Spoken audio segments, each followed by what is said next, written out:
5, 4, 3, 2, 1 start. उपाध्यक्ष महोदय, आवश्यक वस्तुओं के अभाव और उनके मूल्यों में वृद्धि से एक गहरा आर्थिक संकट पैदा हो गया है। सरकार ने गेहूं के थोक व्यापार को अपने हाथ में लेते समय यह दावा किया था कि गेहूं के मूल्यों में कमी होगी और सभी वर्गों के लोगों को गेहूं समय पर मिलता रहेगा। ये दोनों ही उद्देश्य विफल हो गए हैं।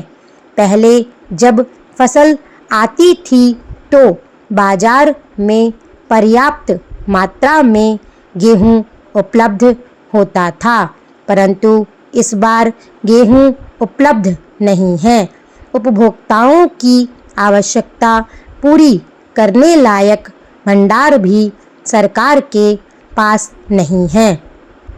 यह आरोप नितांत निराधार है कि भारत का किसान राजनीतिक दल के भड़काने के कारण अपना गेहूं सरकारी केंद्रों में नहीं ला रहा है।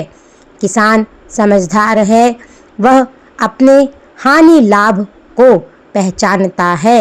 जब चना, जौ और सरसों बेचकर उसे कुछ रकम मिल जाती है तो वह गेहूं को कुछ समय तक रोकने का प्रयत्न करता है। सरकार को गेहूं के दाम बढ़ाने चाहिए ताकि किसान अपना गेहूं जल्दी से जल्दी सरकार को बेच दे।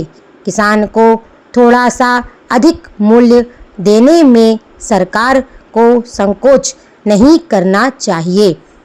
आज कोयले की इतनी कमी है कि जहां पर कोयला होता है वहां पर भी कोयला लोगों को नहीं मिल पा रहा है। कोयले की चोर बाजारी का यह हाल है कि अगर फैक्ट्री चलाने वालों को कोयले का वैगन मिल जाता है तो वे उस कोयले से फैक्ट्री नहीं चलाते हैं, बल्कि उस वैगन को ब्लैक में बेच देते हैं। फैक्ट्री चलाने से उनको जितना मुनाफा होता है उससे ज़्यादा मुनाफा वे कोयले को ब्लैक में बेचकर प्राप्त कर लेते हैं। सरकार इस बात का पता लगा सकती है, परंतु वह पता नहीं लगा पाती है क्योंकि इंस्पेक्टर का हिस्सा फैक्ट्री वालों को बंधा हुआ है। इस प्रकार जब कारखाने कम चलेंगे या बिल्कुल नहीं चलेंगे तो उत्पादन घटेगा और बाजार में सामान कम आएगा।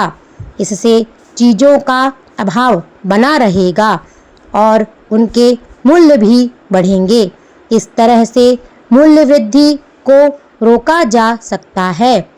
सरकार केवल अपने हाथ में नई चीज़ें लेती जाए, इससे समस्या हल होने वाली नहीं है। मूल्य वृद्धि को रोकने के लिए उत्पादन में वृद्धि करनी पड़ेगी। जब खाद्य समस्या का सवाल आता है तो प्रकृति को दोष देकर सरकार अपनी जिम्मेदारी से बचना चाहती है। क्या यह सच नहीं है कि पिछले 3 सालों से अनाज की पैदावार घट रही है? क्यों घट रही है? देश में खाद की कमी के लिए कौन जिम्मेदार है? क्या भगवान जिम्मेदार हैं? क्या भगवान खाद के कारखाने लगाएगा? क्या जो सरकारी कारखाने हैं उनको पूरी क्षमता से भगवान चलाएगा? भगवान के दर्शन तो हम इस सदन में ही कर सकते हैं। सरकार कहती है कि वर्षा कम होने के कारण बिजली कम पैदा हुई। मैं इस बात को नहीं मानता। कोयले से बिजली पैदा करने के लक्ष्य पूरे नहीं किए जा सके। अणु बिजली पैदा करने के जो लक्ष्य निर्धारित किए गए थे वे आज तक पूरे नहीं हुए।